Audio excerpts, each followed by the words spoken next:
tahriibku waa talxumo fadlan ha haligi naftaada. waxa uu si maalinle ah ugu wareegaa wadooyinka xaafadaha iyo goobaha ay dadku ku kulmaan ee magaalada Muqdisho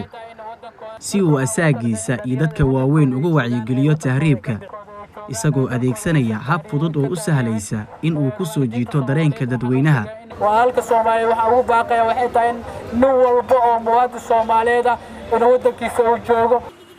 Axmed Aadan oo wiilkan dhalinyarada ah waxa uu u dhaqdhaqaaqaa la dagaalanka tahriibka. codbaahiyahan uu ku qaylinayo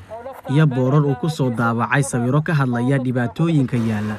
marinka loo maro tahriibka ee dhulka saxaraha isla markaana lagu daabacay halku dhig uu kula dagaalamayo tahriibka kuwaas uu ku dhajiyo gaadiidka dadweynaha iyo goobaha ay dadku ku kulmaan ayaa u suuragelisa wiilkan in uu wacyigelintan ah la dagaalanka tahriibka uu si maalinlaha u gaarsiiyo kumanaan dad ah halka dadka qaarna uu si toos ah ugu sharaxo sawirada uu wato iyo qataraha tahriibka. ninka badu galay kadibna intuu saas u dhintay maxaa dambeynayso ooyina u dambeynayso Soomaa ya ooyina u dambeynayso waalidka wuxuu ku sugnaanaa heer uu yiraahdo ubadkayga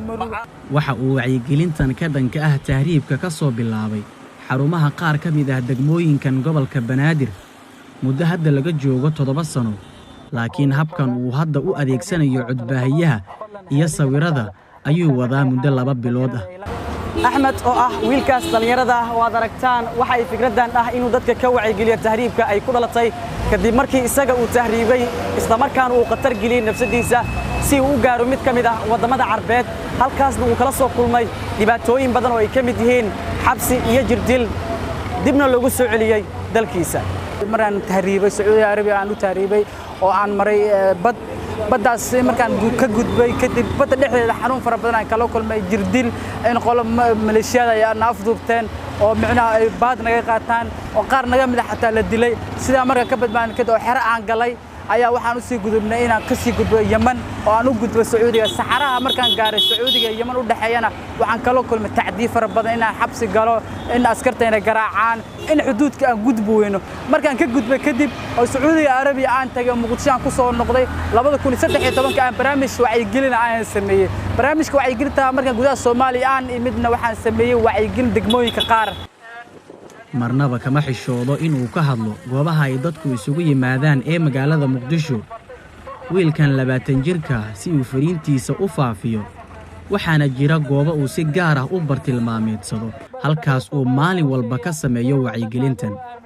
wadankaaga aamin wadankaaga joog marka waxaan ogaaday hotel xalfad lagu qabto waxa ka qiimo badan in bulshada microphone la qaato oo laamida la dhex maro oo ardaydii meelaha dadku isku yimaada in la tago oo la tusi dhibka uu leeyahay ayaa maanta maraya meelo badan xaafadaha qaar waa dhex galaa meelaha isgoosiyada laamiyaha waan tagaa